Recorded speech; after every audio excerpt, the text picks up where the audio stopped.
मंगलाचरण करेंगे। ओम नमः सिद्धेभ्य। जय श्री ओम नमः सिद्धेभ्य। जय श्री ओम नमः सिद्धेभ्य। मंगलम भगवान वीरो मंगलम गौतम गणि मंगलम कुंद कुंदाद्यो जैन धर्मोस्तु मंगलम। सर्व मंगल मांगल्यम सर्व कल्याण कारकम प्रधानम जय जय। सर्वमाणम जैनम जयतु शासनम। जैनम जयतु शासनम जैनम जयतु शासनम।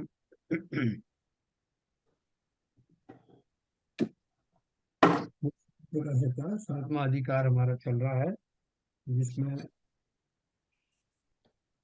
विशेष तौर से हमने जो अभी तक पढ़ा वो निश्चयाभासी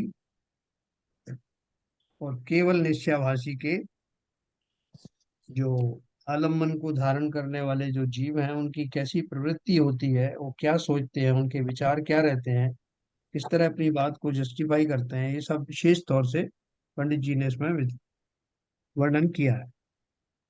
तो कल हमने जो कुछ पढ़ा था, अब उससे आगे चलते हैं।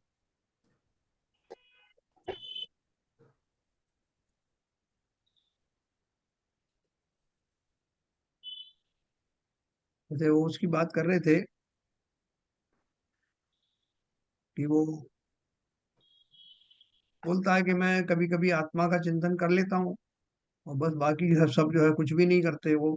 बल्कि कुछ तो ऐसे हैं कि जो ये ऊपर होता है, कितने ही जीव अशुभ में क्लेश मानकर व्यापार आदि कार्य व स्त्री सेवनादि कार्यों को भी घटाते हैं तथा शुभ को हेय जानकर शास्त्राभ्यास आदि कार्यों में नहीं प्रवर्तते हैं। वीतराग भाव रूप शुद्धोपयोग को प्राप्त हुए नहीं है, इसलिए वे जीव अर्थ काम धर्म मोक्ष रूप पुरुषार्थ से रहित होते हुए आलसी और निरुद्यमी होते। कई बार क्या होता है कि अपने जीवन में कुछ घटनाएं ऐसी घटती हैं कि आपकी जो स्त्री है वो हमेशा आपकी आज्ञा मानती थी, लेकिन कुछ ऐसा अ, प्रकरण आया, ऐसा समय आया कि उसने सीधे सीधे आपकी अवहेलना करना शुरू कर दिया। या पुत्र आदि हैं जो आज्ञाकारी पुत्र थे, उन्होंने आपसे कुछ अनर्गल प्रलाप कर लिया जो कभी उनसे एक्सपेक्ट नहीं था। तो जीव जो है एकदम उनके प्रति एकदम स्तब्ध से हो जाते हैं और उदासीन हो जाते हैं। लोगों से कहते हुए दिखाई देते हैं कि भाई साहब सारा संसार देख लिया, कोई किसी का नहीं। तो कोई किसी का नहीं है, ये कहने के दो तरह से ये बात कही जा सकती है। एक तो ये जो वास्तव में जिन्हें समता भाव आया है, जिन्हें संसार की दशा का ज्ञान हुआ है, भान हुआ है, और बिना किसी कषाय के समस्त पर पदार्थों को वो ऐसा ही मानते हैं। उनके मन में जो उदासीनता है वो समता वाली उदासीनता है।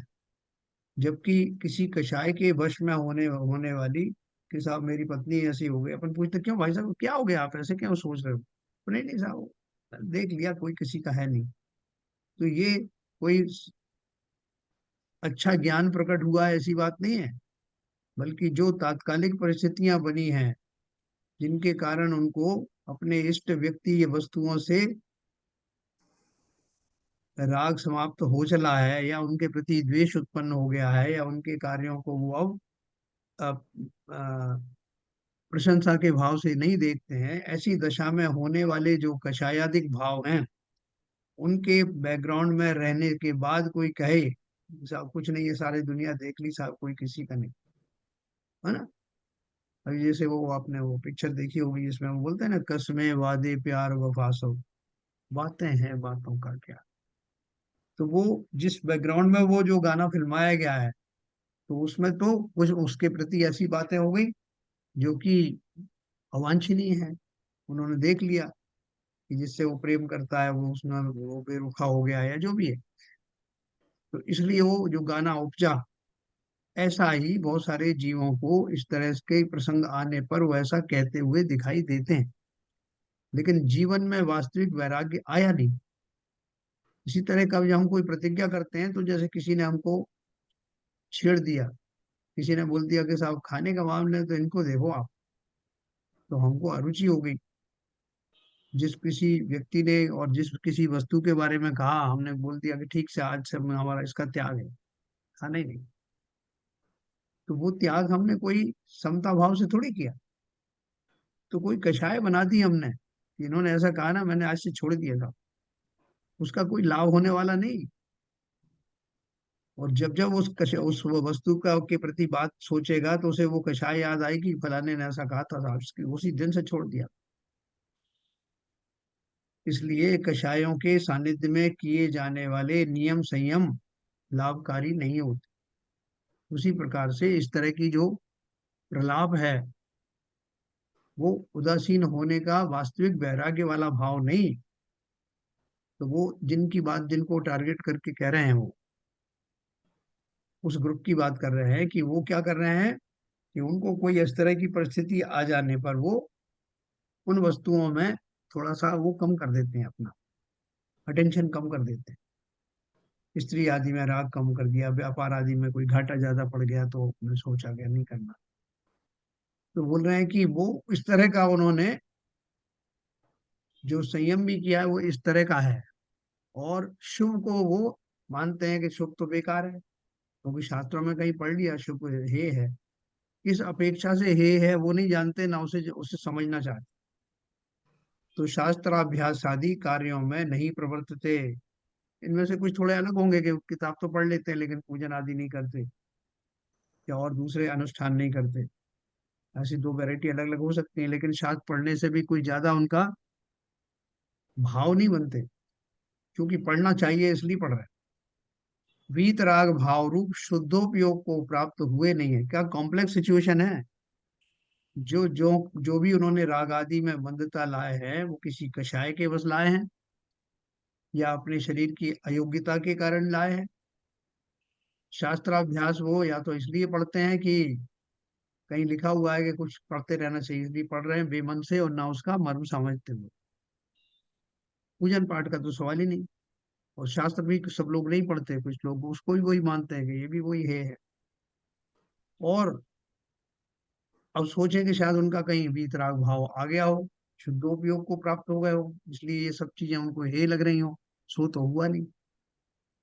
तो इसलिए वो बोल रहे हैं कि ऐसे जीव ना तो धर्म ही सही कर रहे हैं, ना अर्थ, यानी इवन व्यापाराधिक कार्य भी जो कर रहे हैं वो कार्य भी पूरी ईमानदारी के साथ, निष्ठा के साथ नहीं कर रहे हैं। जीव अर्थ, काम, धर्म, धार्मिक कार्य भी नहीं कर रहे हैं। मोक्ष रूप पुरुषार्थ से रहित होते हुए आलसी निरुद्यमी होते। हाँ? अब उनकी निंदा पंचाशती काय की व्याख्या में की है। पंचाशती काय ग्रंथ अपन पढ़ेंगे तो उसकी जो गाथा है उसमें इसको वर्णन आया है, नीचे दिया है उन्होंने, देखो ये गाथा नंबर 172 की टीका में दिया है, वो मैं आपको बताऊंगा। उनके लिए दृष्टांत दिया है कि जैसे बहुत खीर शक्कर खाकर पुरुष आलसी होता है, व जैसे वृक्ष निरुद्यमी है, वैसे वे जीव आलसी निरुद्यमी हुए। पेड़ पौधे बेचारे क्या करें, एक जगह खड़े, कोई उद्यम कर नहीं सकते। जो वृक्ष बन के खड़े हुए हैं वो कौन लोग हैं, कौन से जीव हैं, जिन्होंने बहुत भ्रमण करने में ही अपना आनंद माना, वृथा का भ्रमण किया, बहुत सारे जीवों को इधर उधर घूमते घूमते सताया, विचरण में होने वाली हिंसा को गिना नहीं। और भी बहुत सारी तरह की चीजें हैं जिसमें अपने आप को बहुत ज्यादा कर्मठ माना। आज वो स्थावर वनस्पति का एक स्थावर जीव बन करके वृक्ष के रूप में खड़े हुए। 84 लाख योनियों में जो कुछ भी होता है वो 84 लाख प्रकार के विचारों के पैकेज होते हैं, जिनके फलस्वरूप उन 84 लाख योनियों में और विविधताएं उसके अलावा भी बहुत होती है, वैरायटीज। जैसे पीपल का पेड़ कितनी तरह के होते हैं, नीम कितने तरह की होती है, ऐसे प्रकृति में ऐसा न्याय किया गया है कि आपका एक जरा सा भी भाव बिना नोटिस किए जाता नहीं प्रकृति में, और उसके अनुसार ही हमारी गति बंद होता है। संसार का कोई भी हाँ। ये वृक्ष निरुद्यमी होते हैं। हाँ, और वृक्ष तो फल भी देते हैं, छाया भी देते हैं। नहीं नहीं, ये फल और वो देने की बात नहीं है, वो तो उनके स्वभाव में ही है, लेकिन वो कोई पुरुषार्थ नहीं कर सकते कि यहाँ से वहां चले जाएं या किसी का उपकार करके आ जाए, उस अपेक्षा से बात कर रहे हैं। नहीं, देखिए, पुरुषार्थ केवल जाने से नहीं होता है। हम्म। पुरुषार्थ तो कई कई माध्यम से हो सकता है। अब उनको जैसे ये भी पुरुषार्थ है कि वहाँ जो राहगीर आते हैं उनको छांव दे रहे हैं, हवा दे रहे हैं, फल फल की प्राप्ति हो रही है। तो देखो, उस दृष्टि से मैं पूछ रहा था आपसे। वो बुद्धिपूर्वक कुछ नहीं कर रहे हैं, ये तो उनका जो है दशा है, स्वाभाविक दशा है। जैसे फूल हैं, फूलों की खुशबू अपने आप उनकी स्वाभाविक दशा है। वो किसी को देख के थोड़ी दे रहे हैं कि आप आ रहे हो तो आपको खुशबू बिखेर दें, या कोई नहीं आ रहा, कोई खराब आदमी आ रहा है तो उसकी अपनी खुशबू समेट लें। नहीं, ये तो उनकी जो उनकी जो योनि है, जो योनि में जितना उनको ज्ञान का क्षय वो सम मिला है, जो भी है या नहीं है, तो उसके अनुसार वो कर रहे हैं। उनमें उनमें इतनी स्वाभाविक क्षमता ही नहीं है करने की। हाँ, तो वही ये तो बात अपनी है। योग्यता के अनुसार कर रहे हैं, जो योग्यता है उतना कर रहे वही हैं। तो अपन वही तो बात कर रहे हैं कि वो चाह करके किसी तरह का उद्यम नहीं कर सकते। जो उनकी पर्याय में जैसा है वैसा अपने आप हो रहा है। जैसे कोई मल आदि है, मल में से जो बदबू आती है, तो मल ने थोड़ी सोचा कि आप निकल के आ रहे तो आपको बदबू दे दी जाए। उसकी जो है पर्याय जन्य जो जो गुण होते हैं पुद्गल के, उस समय के ऐसे गुण हैं उन पर्याय के स्कंदों के, जिनमें से बदबू आती है। फूलों का जो स्कंद है जिनसे वो फूल बन का जो शरीर बना है, वो सब ऐसा है कि इसमें से खुशबू आती है, तरह तरह के फूल होते हैं। ये तो उनकी पर्यायगत योग्यताएं हैं। लेकिन यहाँ वो बात, क्या उदाहरण क्या दे रहे हैं कि जैसे वृक्ष किसी को चाह कर भी किसी के पास जा करके उसका उपकार आदि नहीं कर सकता, जड़ जैसा खड़ा हुआ है तो चैतन्य, लेकिन किसी को चाह करके उपकार अपने जानबूझ करके नहीं कर सकता। तो उसकी एक सिमिली दी है उन्होंने, खाली उदाहरण के तौर पर, कि जैसे वो किसी व्यक्ति का लिए कुछ भी कर नहीं सकता, उसको उसकी दशा जो हुई है कर्मों के कारण हुई, बात अलग है।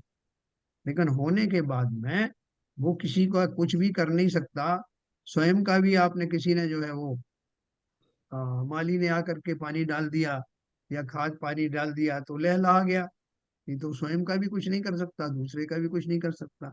उस पर्याय में जैसा उसके फल आदि देने की शक्ति है, अगर भली भांति उसे खाद आदि मिलती रही और वो फलदार वृक्ष है, तो अपने आप वो फल आदि निकलेंगे।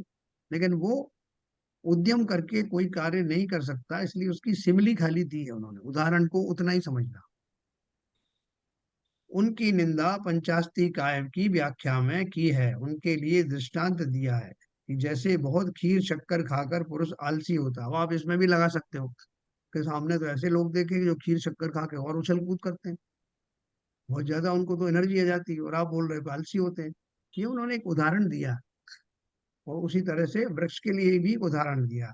वह जैसे वृक्ष निरुद्यमी है, वैसे वे जीव आलसी निरुद्यमी हुए हैं। तो उन्होंने जो जो ये जो सब उदाहरण दिए वो किस लिए दिए हुए हैं, कि जो व्यक्ति मनुष्य हो करके भी जिन शासन में आने के बाद भी अपने मनोभावों के कारण उन्होंने अपनी एक फिलॉसफी बना रखी है, उस फिलॉसफी के कारण से और प्रमाद के कारण से उनको कुछ भी करने का उमंग उत्साह नहीं रहता। अब इनसे पूछते हैं कि तुमने तो बाह्य तो शुभ अशुभ कर कार्यों को घटाया, परंतु उपयोग तो बिना आलम्बन के रहता नहीं। तो तुम्हारा उपयोग कहाँ रहता है सो कहो। ये अपन ने कल पढ़ा था ना ये बात। वो बोल रहे हैं, बाह्य तो शुभ अशुभ कार्यों को घटाया। बाहर में उन्होंने बोले देखो साहब, वो मैंने अभी सभी छोड़ दिया, मुझे अभी के ना व्यापार में कोई इंटरेस्ट रह गया, ना घर के ज्यादा कामों में मैं पढ़ता। तो बोले ये नहीं पढ़ते, इनके कामों में नहीं पढ़ते, हालांकि इसका बैकग्राउंड अपने को मालूम है कि उनको किसी से कुछ हो गया, तो उन्होंने ये सब में अपना वो इंटरेस्ट कम कर दिया। लेकिन वो पंडित जी ने उसकी बारीकी में गए और उससे पूछा कि तुम ये बताओ, ये सब जो कार्य तो तुमने चलो हट गए इनसे, लेकिन जब इन कार्यों से हटे तो तब तुम्हारा जो मन है वो कहाँ रहता है, किन कार्यों में मन रहता है, उपयोग कहाँ रहता है, ये तो बताओ। क्योंकि उपयोग तो किसी भी जीव का कभी शून्य होता नहीं। तो उन्होंने बोला उपयोग कहाँ रहता है सो कहो।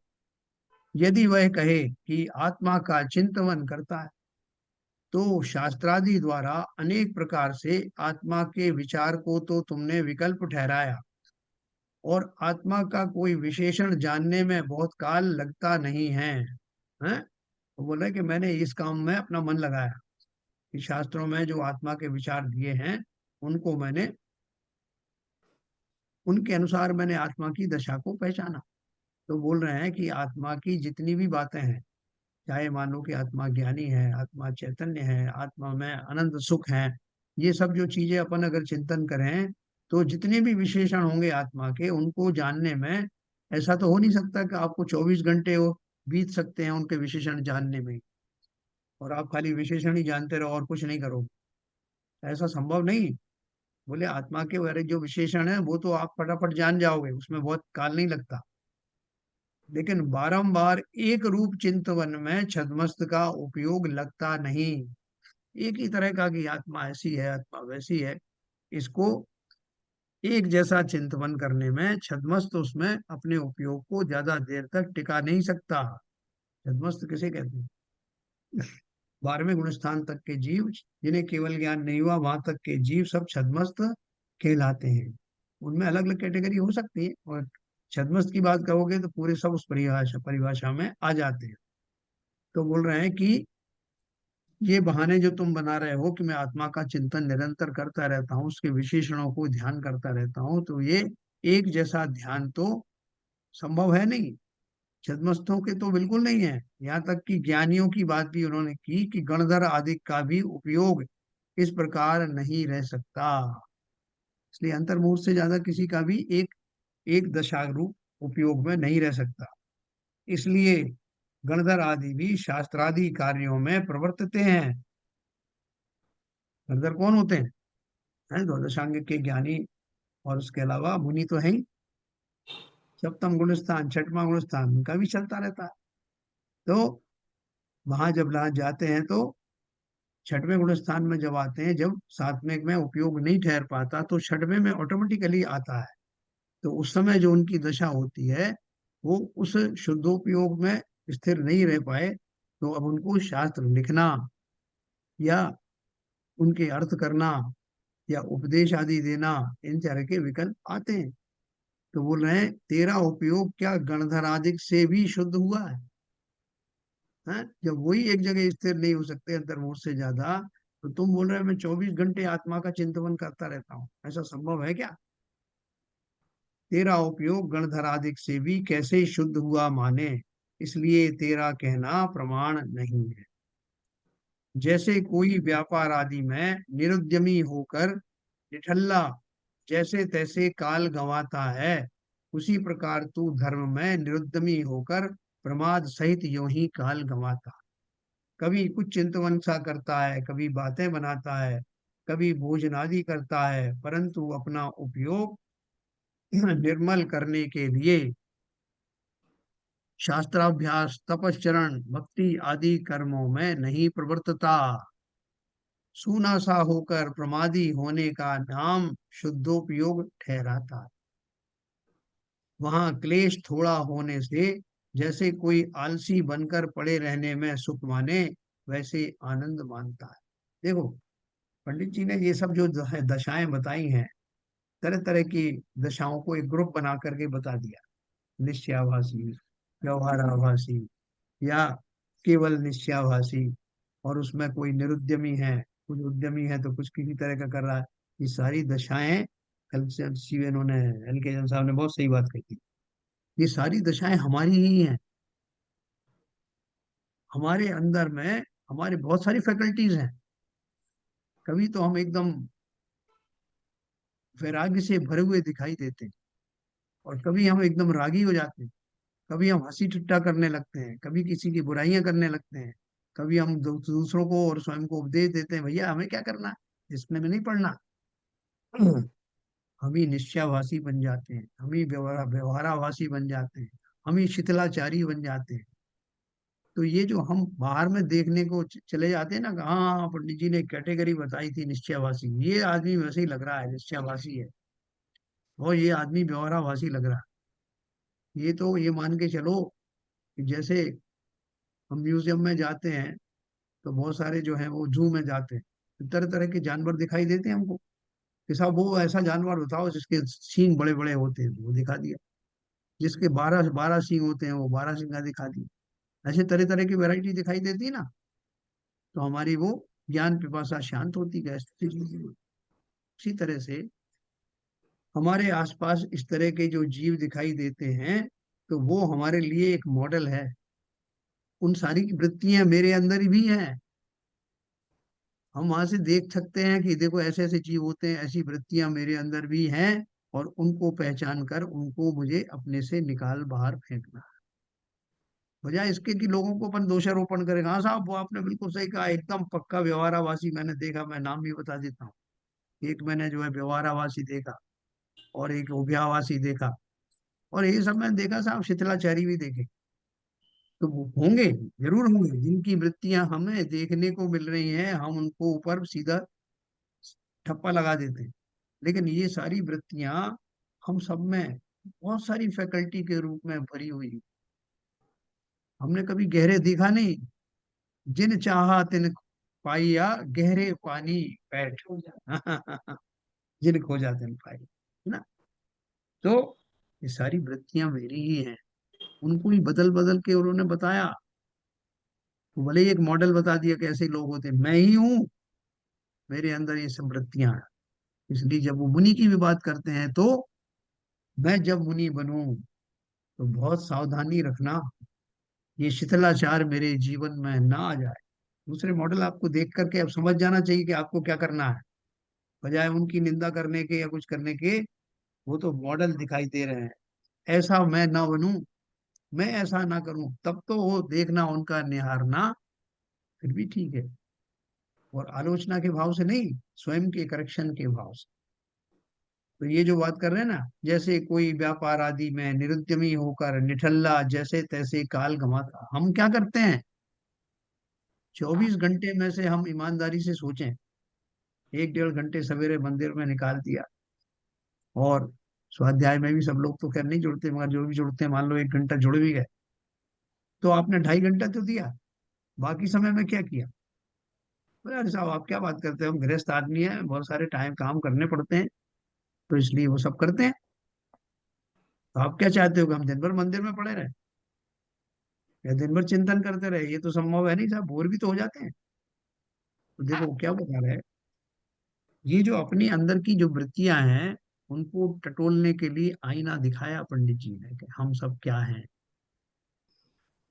जैसे कोई व्यापार आदि में निरुद्यमी होकर निठल्ला जैसे तैसे काल गंवाता है, उसी प्रकार तू धर्म में निरुद्यमी होकर प्रमाद सहित यूं ही काल गंवाता।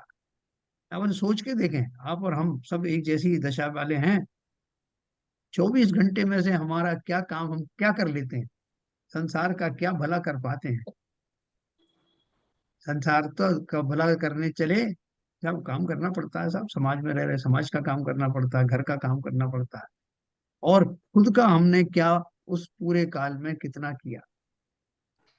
कभी कुछ चिंतवन सा करता है, कभी बातें बनाता है, कभी भोजन आदि करता है, परंतु अपना उपयोग निर्मल करने के लिए शास्त्राभ्यास, तपश्चरण, भक्ति आदि कर्मों में नहीं प्रवर्तता।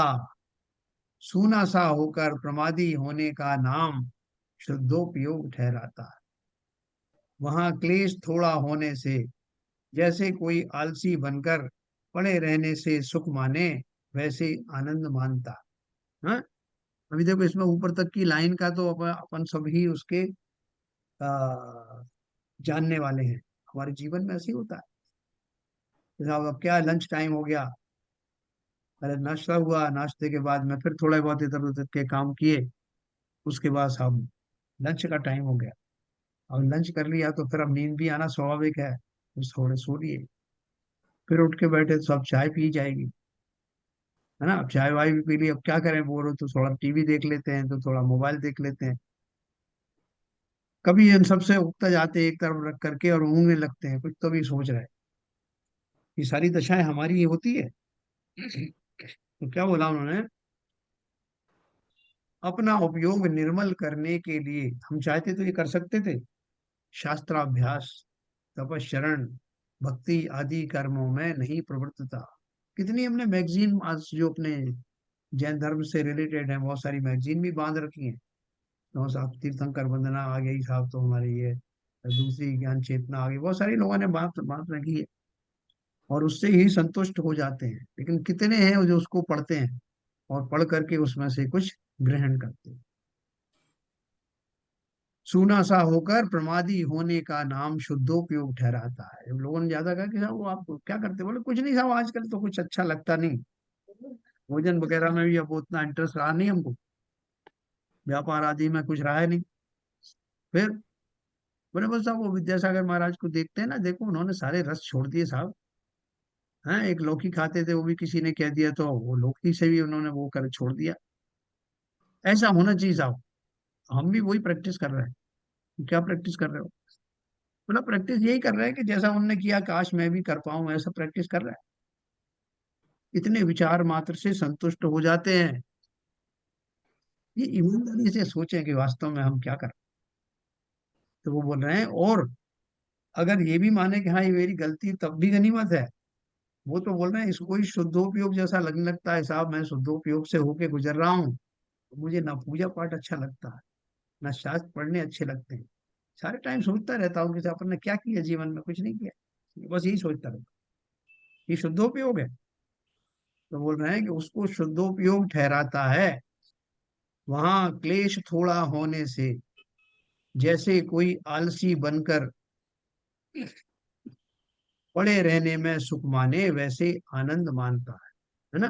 जब क्लेश थोड़ा सा कम हो जाता है, परेशानी थोड़ी कम हो गई, तो अब उसको कुछ सूझता नहीं है क्या करे, तो वो और निर्दयी जैसा हो जाता है और सोचता है कि साहब हमारा तो बहुत बढ़िया चल रहा है, कि साहब कोई उठापटक नहीं, कोई कहने वाला नहीं, कोई सुनने वाला नहीं, घर में कोई हमारी खटपट होती नहीं, और पत्नी भी ज्यादा कुछ बोलती नहीं, मैं भी कुछ ज्यादा बोलता नहीं, बस तो आनंद से साथ हमारा जीवन निकल रहा। तो बोल रहे हैं कि ये ऐसा आनंद है, आनंदाभास, आलस्यपने का आनंद उठा रहे। अथवा जैसे कोई स्वप्न में अपने को राजा मानकर सुखी हो, उसी प्रकार अपने को भ्रम से सिद्ध समान मानकर स्वयं ही आनंदित होता है। अथवा जैसे कहीं रति मानकर सुखी होता है, उसी प्रकार कुछ विचार करने में रति मानकर सुखी होता है। या मन में ही अपन ने सोच दिया, किसी ने कहा या कि अरे याद है आपको अपन वहां गए थे, अरे हाँ याद आया, क्या मजे किए थे हमने वहां। फिर नाव में बैठ के गए, फिर वहां पे पिकनिक करी, फिर वो आपने वो सब्जियां खाई थी, मैंने वो फल तोड़ तोड़ के खाए थे, क्या मजा आया था। हाँ? या किसी ने नहीं भी याद दिलाई तो स्वयं ही भी, अपनी कमी थोड़ी है अपने विचारों में, अकेले बैठ करके हम इस तरह के पुराने राग आदि में आनंदित होने लगते हैं। या याद आया कि यार वो याद आया, दिल्ली की बात याद आई, किसी ने कोई प्रकरण याद आया कि हाँ वहां पे फला आदमी मिला था, उसने मेरी क्या दुर्दशा की थी, बोल नहीं सकता मैं, उसको तो मैं माफी नहीं करूँ।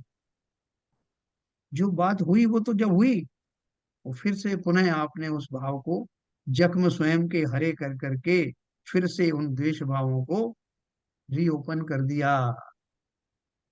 तो हाँ बोल हाँ रहे हैं हाँ। ये मनोदशाएं हैं, जो मानसिक तरीके से आप जो सुख और दुख का आनंद ले रहे हैं, उसे अनुभव जनित आनंद कहता है।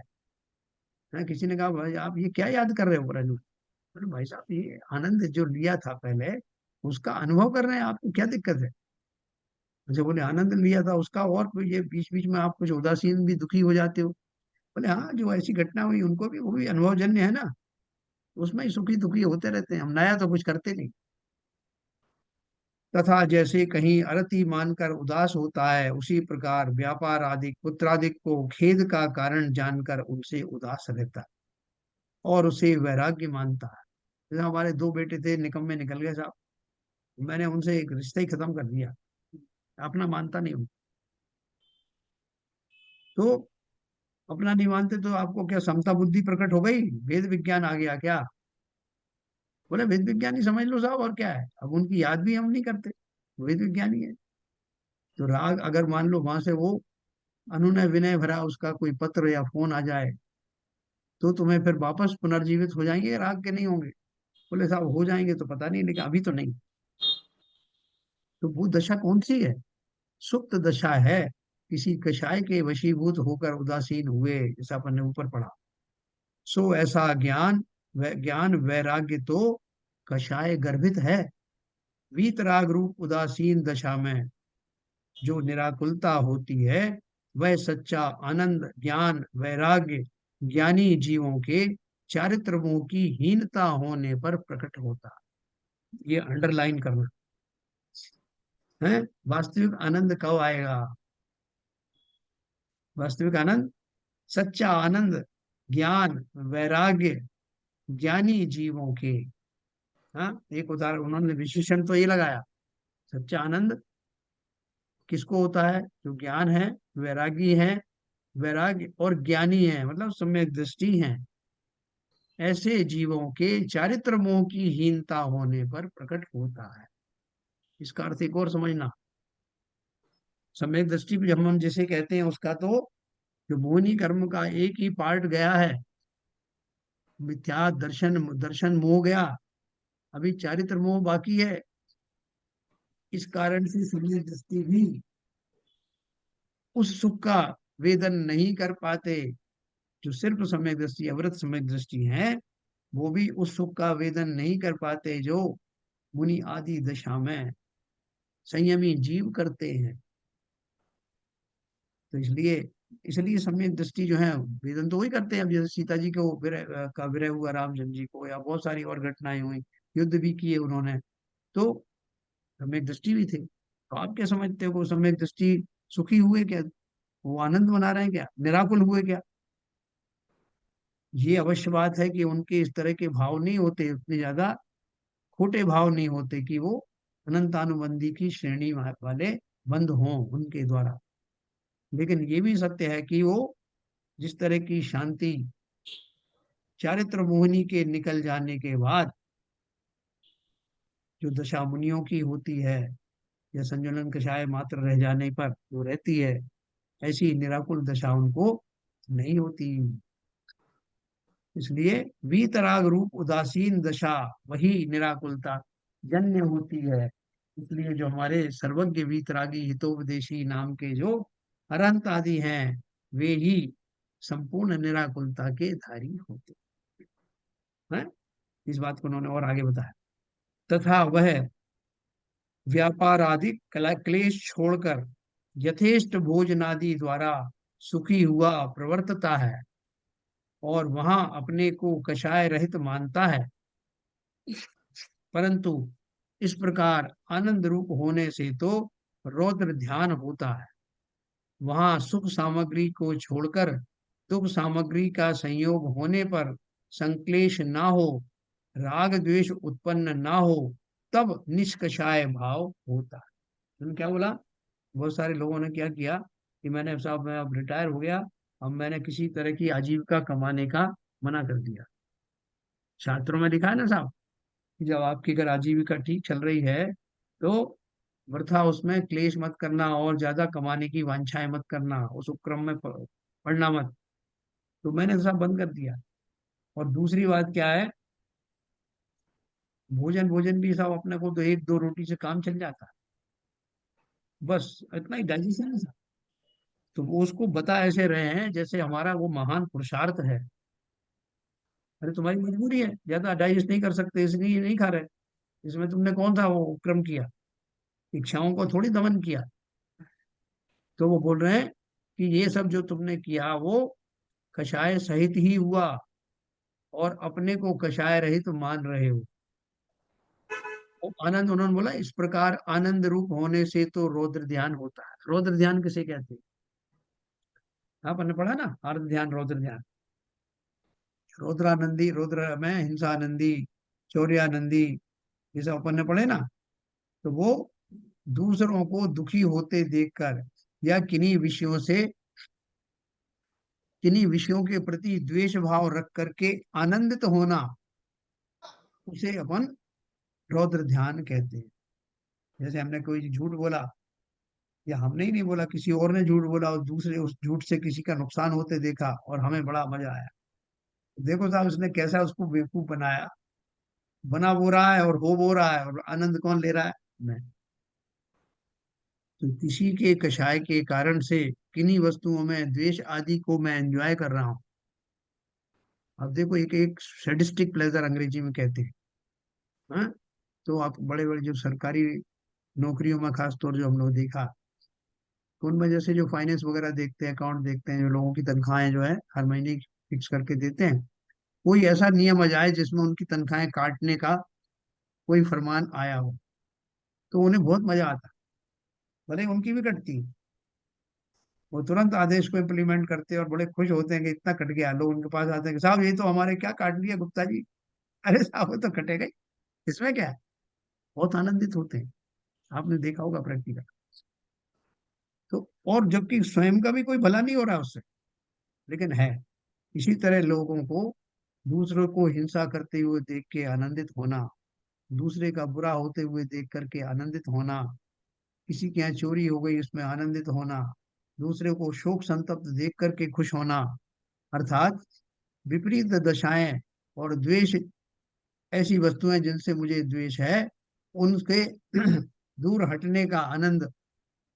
इसलिए नहीं कि मुझे वो बुरे लग रहे हैं, बल्कि मुझे अच्छा लगा कि इनसे ये सामान चला गया, इनके घर से ये चला गया, अब ये जो है इनके बेटे ने इनका कहना मानना बंद कर दिया, मजा आ गया। ये बहुत कहा करते थे साहब कि मेरे आज्ञाकारी पुत्र हैं, अब देखो कैसे घूम रहे हैं।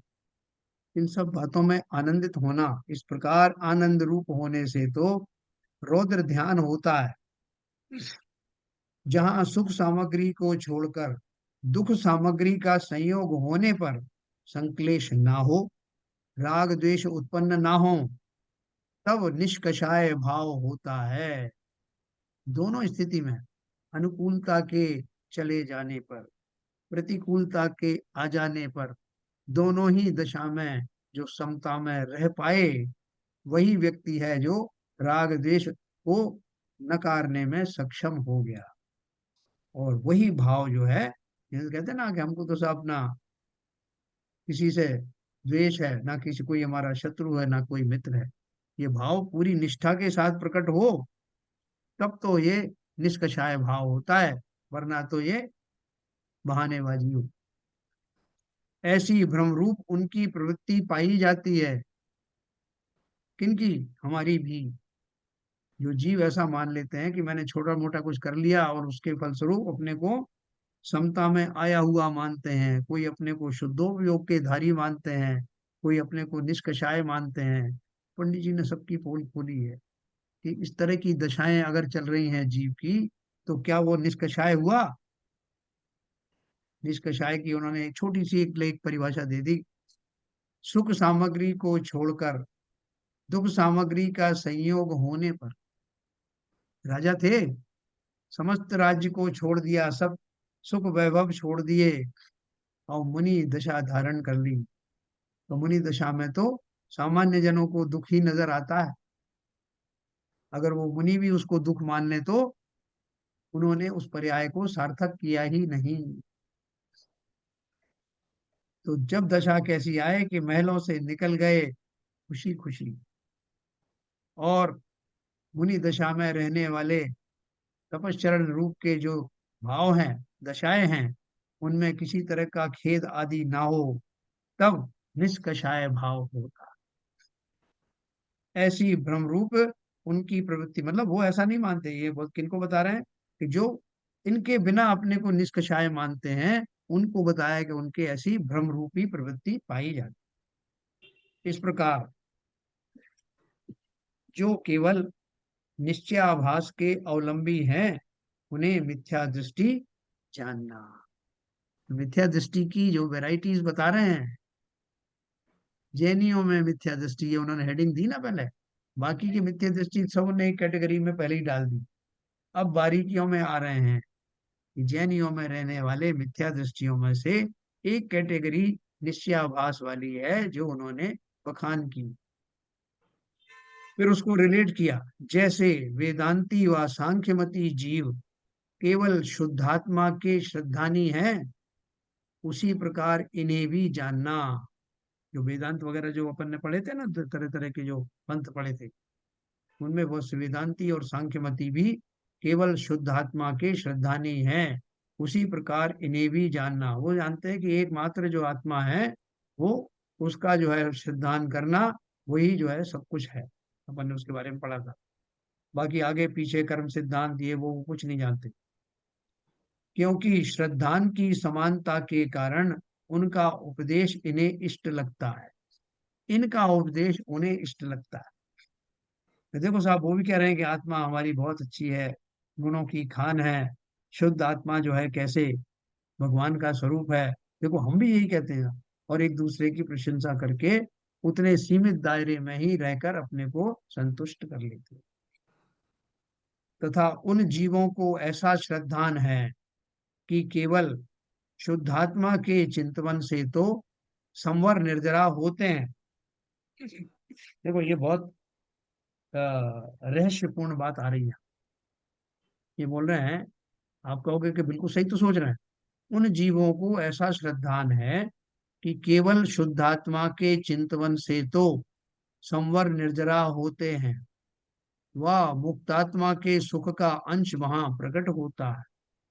तथा जीव के गुण स्थान आदि अशुद्ध भावों का और अपने अतिरिक्त अन्य जीव पुद्गल आदि का चिंतन करने से आश्रव बंद होता है, इसलिए अन्य विचार से परायणमुख रहते हैं। वो क्या बोल रहे हैं, जिन जीवों के बारे में बात चल रही है ना, जो निश्चयभाषी हैं, उनके बारे में बोल रहे हैं। वो क्या सोचते हैं, शुद्धात्मा के चिंतन से तो संवर निर्जरा होते, इसलिए हम वही करते हैं, बाकी चीजें करते ही नहीं। वहां संवर निर्जरा भी होते हैं, और मुक्त आत्मा को जो सुख हुआ वो सुख भी कुछ किंचित उसका भान होने लगता है। लेकिन बाकी चीजें जो है वो नहीं करते। कौन सी? जीव के गुणस्थान आदि अशुद्ध भावों का, उनको अशुद्ध भाव क्यों मानते हैं?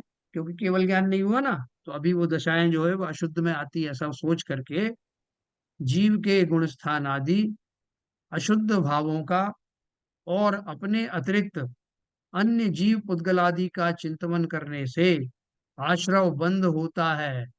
वो क्या सोचते हैं, दूसरे अपने अतिरिक्त अपन ने किसी और के बारे में सोचा, दूसरे जीवों के बारे में सोचा, तो बंद हो जाएगा, आश्रव बंद होंगे। इसलिए हम सिर्फ आत्मा के बारे में सोचते हैं, ऐसा वो मानते हैं। इसलिए अन्य विचार से परायणमुख रहते हैं। वैसा आपने अपनी पत्नी के बारे में, अपने बच्चों के बारे में, अपने घर वालों के बारे में आप सोचते हो नहीं? बिल्कुल नहीं सोचता साहब, सोचता ही नहीं। जिनका जो होना है हो। तो बोले वो भी फिर आपके बारे में सोचेंगे तो आप कहोगे कि मेरी ध्यान नहीं रख, नहीं नहीं साहब, वो तो मेरा जो होना होगा होगा, उनका जो होना हो होगा। मैं तो बहुत क्लियर हूँ इस मामले में। क्या क्लियर है? कि सिर्फ आत्मा का चिंतन करना, जैसा मैं करता हूँ, बहुत आनंद आता है उसमें।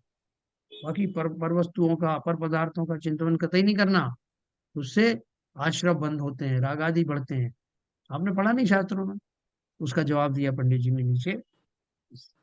सो यह भी सत्य श्रद्धान नहीं, क्योंकि शुद्ध स्वद्रव्य का चिंतन करो या अन्य चिंतन करो, यदि वीतरागता सहित भाव हो तो वहां संवर निर्जरा ही है। और जहां रागादि रूप भाव हो वहां आश्रव बंद ही है। यदि परद्रव्य को जानने से ही आश्रव बंद होते हों तो केवली तो समस्त परद्रव्यों को जानते हैं, इसलिए उनके भी थोक के भाव में आश्रव बंद होंगे। वो तो समस्त जगत के सब पदार्थों को, चर अचर, उनकी सारी पर्यायों को युगपत जानते हैं। तो सोचो, इस जानने के कारण कितने कर्म बंद हो गए होंगे बेचारों के। हैं? और फिर कर्म बंद हो गए तो फिर संसार में लौट आएंगे, फिर काहे के वो अरहंत बने। तो उन्होंने कहा तुम्हारी ये युक्ति है ना कि मैं अपने अतिरिक्त और पदार्थों के बारे में चिंतन नहीं करता, वो किस अपेक्षा से वो बात कही वो भी बताएंगे। अपने अतिरिक्त चिंतन की बात जो आई है, वो किस दशा की बात आई। तो ये तो बोल रहे हैं परद्रव्य को जानने से आश्रव बंद होते हैं, जानो ही मत। तो बोल रहे हैं कि अगर ऐसा कहेंगे तो केवली तो समस्त परद्रव्यों को जानते हैं, लेकिन उनके तो कोई आश्रयबंध होते नहीं। फिर वो कहता है कि छद्मस्त के तो परद्रव्य चिंतवन से आश्रयबंध होता है। छद्मस्त यानी जो केवल ज्ञान के धारी नहीं है, वहां तक के सभी जीव छद्मस्त हैं।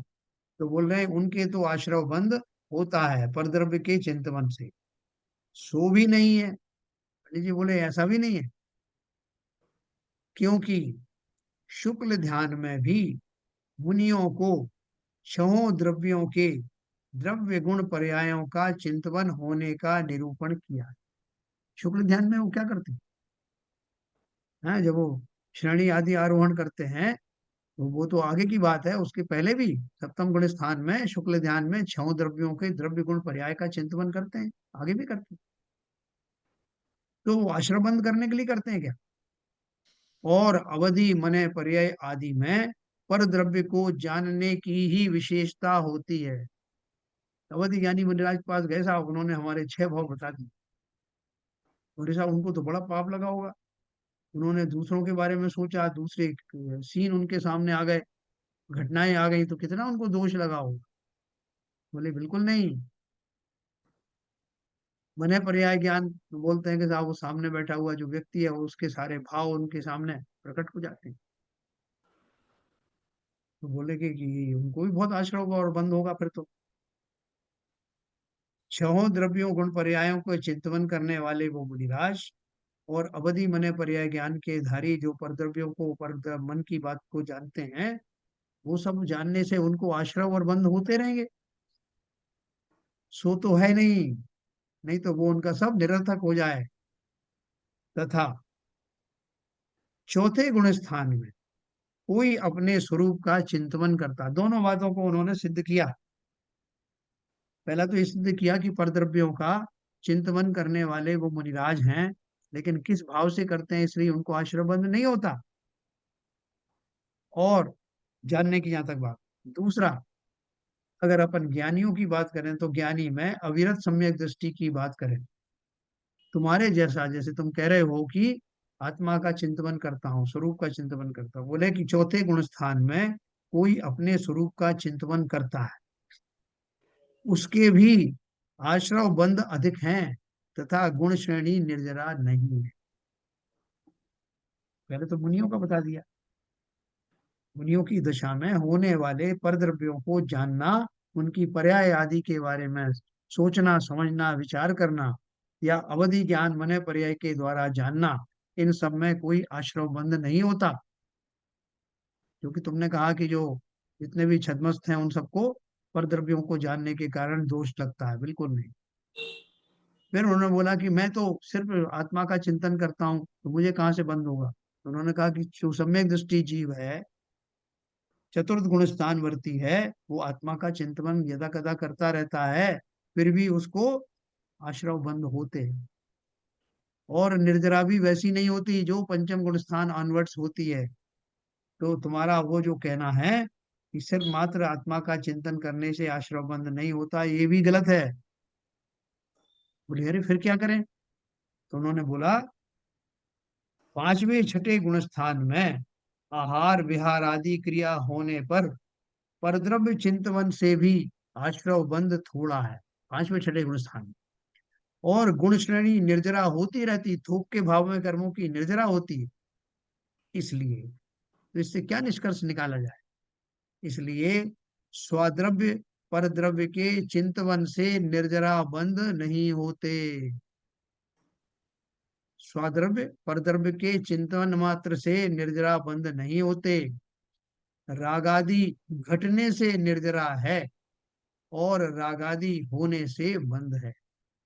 चाहे आत्मा का चिंतन करो, चाहे और दूसरी वस्तुओं से चिंतन करो, जिनेन्द्र देव के बारे में चिंतन करो, मुनियों के बारे में चिंतन करो, सत्पुरुषों के बारे में चिंतन करो, अपन अच्छी अच्छी बातें कहें, छोटी बात तो छोड़ ही दो, तब भी उनके चिंतन से भी निर्जराएं नहीं होती है।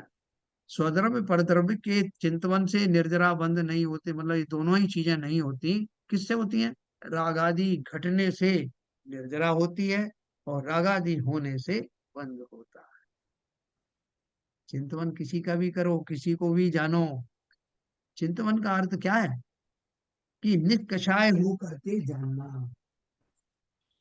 उसे रागादि के स्वरूप का यथार्थ ज्ञान नहीं है, इसलिए अन्यथा मानता है। ये भाषण कोई भी देता हुआ मिल जाएगा आपको, भाई साहब अपने तो राग द्वेष है नहीं, अपन ने तो वो सामने पड़ गया इसलिए कह दिया साहब उसको, उनको बुरा जरूर लगा, लेकिन मैंने तो अपना काम कर दिया साहब, उनकी देखने लायक हालत हो गई साहब। वो मैंने उनसे भी कह दिया और आपको ही बता रहा हूँ कि अपने कोई राग द्वेष है नहीं साहब। तो जिस भाव से मैं ये बात कह रहा हूँ और ये भी जान रहा हूँ कि उनको अच्छा नहीं लगा या इनको बुरा लगा, तुम क्यों का कहने गए, क्या अभिप्राय था, तो ऐसी बहुत सारी भ्रम जो है लोग पाल लेते हैं, हम सब भी।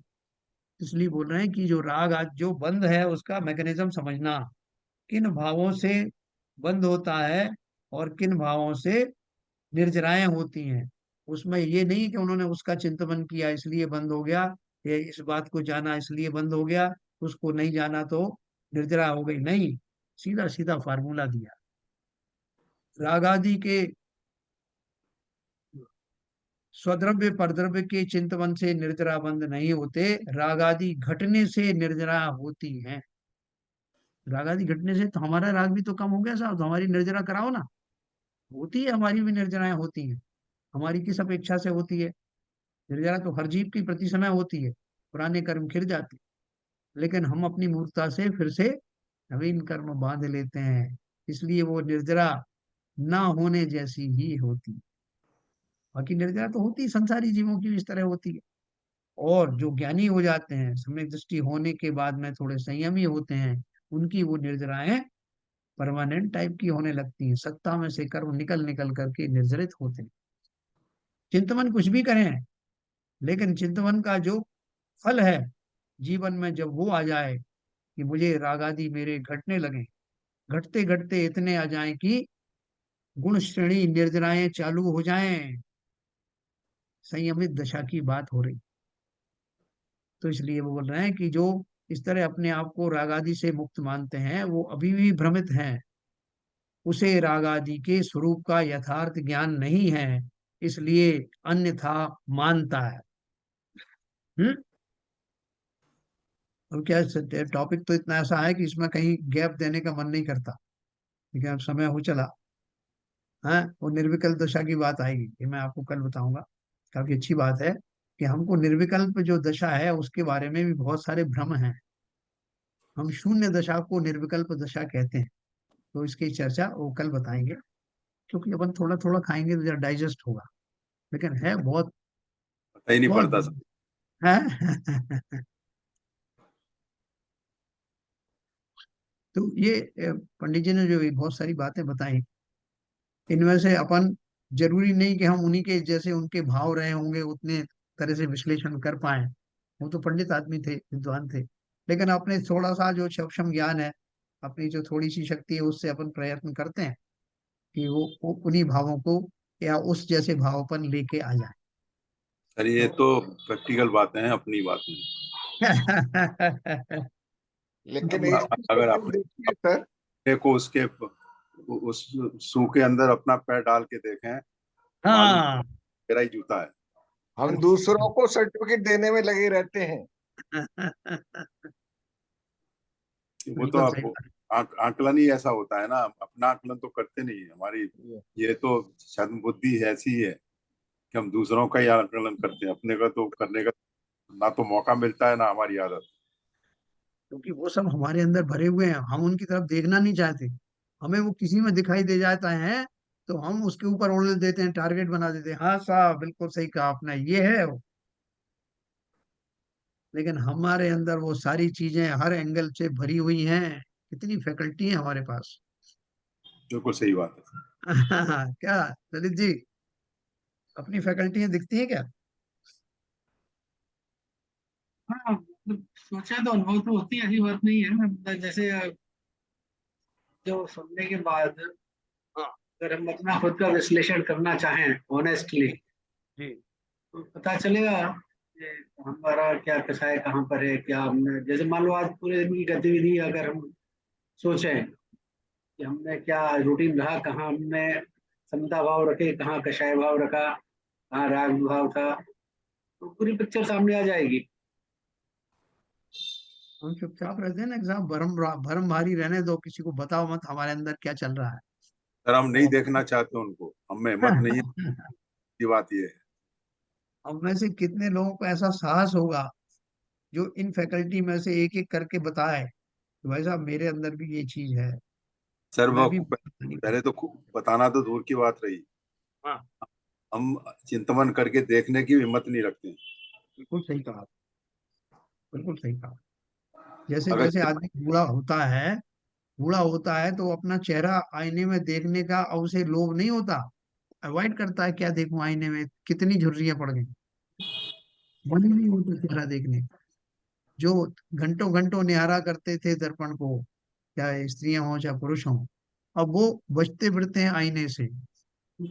उसी प्रकार जो अंदर में मेरी जो वृत्तियां हैं, पंडित जी ने जो कुछ कहा उसमें जब मैं आकलन करता हूँ तो मुझे मालूम पड़ जाता है, अरे सारे जो पाप आदि के गुण तो मेरे अंदर भी भरे हुए हैं। अब सोचो, छोड़ो साहब, उस तरफ ध्यान मत दो, जी दुखी हो जाता है, उससे अवॉइड करते हैं अपन। लेकिन ऐसे लोग भी हैं जो अपने आचार्य के सम्मुख पूरा मन उलीझ के रख देते हैं कि महाराज आज मेरे को ऐसे ऐसे कषाय के भाव आए, आज मैंने ऐसा ऐसा सोचा, मेरे भाव खराब हो गए, मैंने सोचा इस व्यक्ति को नीचा दिखाऊं, जैन धर्म की उत्कृष्टता दिखाऊं उसको, मैंने उससे बहुत कुछ कहा, जितना वचनों में वर्णन किया उससे ज्यादा क्लेश मेरे अंदर थे। महाराज मुझे एक अच्छा सा दंड सुनाए, ऐसा दंड दीजिए कि मेरा मन हल्का हो जाए। महाराज सुनाने वाले थे दंड, तब तक उन्होंने फिर कहा महाराज थोड़ा सा और इसमें ऐड कर देना, उस समय मेरी मायाचारी भी प्रकट हो रही थी, दंड में कमी मत करना। ऐसा निश्चल मन है क्या मेरा जो दूसरों को उजागर कर दूं अपनी कमजोरियां, और उसके लिए स्वयं दंडित होने की भावना रखूं। ऐसा निर्मल अभिप्रायधारी कब होऊंगा मैं। ठीक है हरपिजन साहब। बहुत चलो विपुल सुंदर जी, रहा। विपुल जी बताइए, लोग ऐसी काम ना करें क्या? नहीं सर, करते तो जरूर हैं, लेकिन पता नहीं चलता मतलब कि हमारे अंदर क्या कमी है, क्योंकि अगर पता होता तो दूर करने का प्रयास करते। लेकिन धीरे धीरे जैसे थोड़ा थोड़ा और गहराई में जा रहे हैं और समझ में आ रहा है, तो कंटिन्यूअस धीरे धीरे इम्प्रूवमेंट भी आ रहा है। और कुछ कुछ सेल्फ एनालिसिस में पता भी चल जाता है, लेकिन कुछ चीजें पता भी नहीं चल पाती क्योंकि उतना ज्ञान नहीं है। हाँ, बिल्कुल। अब जैसे उन्होंने ये जो मनोदशाएं बताई ना कि वो निश्चयवासी ऐसा सोचता है कि ये ऐसा करना तो ठीक है ना, वैसा कर, ऐसे हम लोग भी करते हैं। ये तो उन्होंने एक एक बना के एक सीन क्रिएट किया है कि वो क्या सोचता है, ऐसा हम भी सोचते हैं। आत्मा का ध्यान कर लिया, साहब और क्या चाहिए। अभी तो सोच के आए थे आत्मा ऐसी है, आत्मा वैसी है, आके बैठे हैं अभी, 10 मिनट तो हुए हैं, आप तो उसी में लगा रहे हो फिर से। ये हमारे अंदर की बातें हैं जो उन्होंने बाहर निकाल के बताई। अपन अपनी परिभाषाएं हमने बहुत सारी गलत बना करके और उसमें संतुष्ट होकर बैठ गए हैं, तो कौन बताएगा हमको। आपने सही कहा, शास्त्र हमारे लिए एक दर्पण का काम करते हैं। मैं कब सुधरूंगा, कब निश्चल होऊंगा, कब मेरी वृत्ति सरल होगी, सरल स्वभावी होए, ताकि घर बहु संपदा। कौन सी संपदा? हम वो संपदा भी कौन सी ढूंढते हैं कि साहब देखो वो कितना सीधा है, और वो जो है ये रोटियों के लाले पड़े हुए हैं, और आप बोल रहे हो कि वो सरल स्वभावी हो ताकि घर बहु संपदा। उनको देखो वो कितने कठिन स्वभाव भी है, और उनके धन बरस रहा है। हम यही नहीं जानते कि किस संपदा की बात हो रही है। मिलता है कोई सरल स्वभावी को कोई संपदा मिलती क्या? बताओ ललित जी। तो संतोष मतलब मिलता है, वही संपदा है संजय सबसे और बड़ी। राग द्वेष नहीं है, वही सबसे बड़ी संपदा है, मतलब कुछ। बिल्कुल सही है। क्या विपुल जी, ऐसी संपदा हमको मिलनी चाहिए कि नहीं? बिल्कुल मिलनी चाहिए सर। वो मोक्ष रूपी या मोक्ष मार्ग रूपी जो संपदा है वही सबसे बड़ी संपदा है। देखो, वो धन गज धन बाज धन सबई रतन धन खान, जब आवे जब आया संतोष, संतोष। है ना। जैसे ललित जी ने कहा, बनारसी दास जी को यही तो सेटिस्फेक्शन था कि भैया जो कुछ है वो ही पर्याप्त है, ये भी ले जाओ, चोर को लाद दिया, है ना। वो दशाएं हैं, उसको वो एंजॉय करते हैं। तो अपन इन दशाओं के बारे में, हम बहुत लकी है कि इस तरह की दशाओं का विवरण के द्वारा हमारे बहुत सारे भ्रम टूट रहे हैं। भले ही किसी को टारगेट करके उन्होंने एक फैकल्टी बना दी हो, लेकिन ये हमारे अंदर की ही हैं, और इनके माध्यम से अवश्य ही हमें अपना विश्लेषण करने में मदद मिलेगी। कल अपन इस विश्लेषण को आगे जानते हैं, हमारी जो जो अज्ञान दशाएं हैं उनके बारे में विश्लेषण करेंगे। ये समय हो गया दिनवाणी स्थिति।